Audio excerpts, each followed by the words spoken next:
You have three basic responsibilities when leading a company: to establish a plan, to focus and organize your team, and then to hold them accountable for executing the plan. Let's see how easy that can be. First, we start with your company's financials.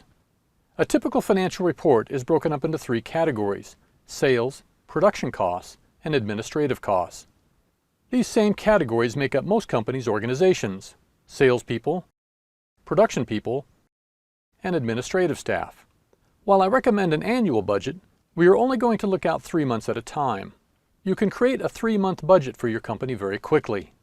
Tell your salespeople what their last 3 months' sales have been, and then ask what they will commit to for the next 3 months. Then ask them what top 3 activities are required for them to know they will be successful at achieving those sales. Record their responses, and if you agree, then those activities just became their top 3 objectives. Second, figure out what your production costs were for the last 3 months as a percent of sales. Then ask your production team what their top 3 priorities would be if you need them to produce the sales just committed to by your salespeople, and you need them to produce those sales at a lesser cost of sales as a percentage than they did in the last 3 months.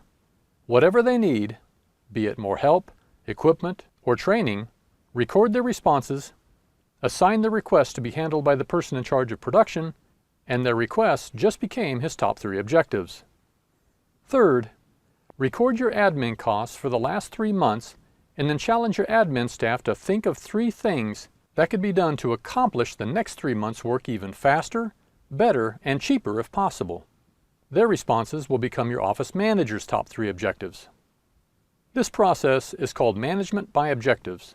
The managers in your company can now earn a bonus based on successfully completing their quarterly objectives. Here is one way to oversee this bonus. Take one of your manager's next 3 months of income, let's say $10,000. I will use a 5% bonus, which is a $500 quarterly bonus. And let's say objective number 1 is most critical. Since it's so important, you assign it a weight of 50%, or $250 of the $500. Objective number 2, you assign 20%, or $100. And objective number 3, you assign 30%, or $150.